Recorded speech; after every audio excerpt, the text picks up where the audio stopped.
Hi, Rashid, Kapadia here with a performance tip on a Friday.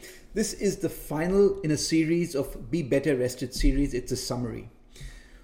The first tip was treat sleep like a Q2 quadrant 2 activity, important but not urgent, because it is essential to performing well.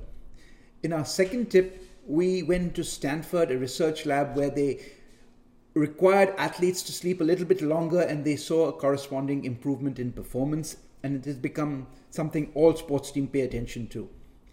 Now, third talk, we talked about the flow cycle, the state in which we do our best and feel our best, and after the flow state, a recovery state or sleep state is essential for us to continue going around in this cycle of struggle, release, flow, and recovery. We next went to a all-round TED Talk with a very good list at the end of all the increases and the advantages of sleeping well. We went to a Harvard Business Review article where one of the world's experts on expertise said that the amount of sleep that we get correlates highly with performance. Very important. We did one more reason from a TED Talk why we should sleep, because of the unique draining system of our brain. And now this is our summary.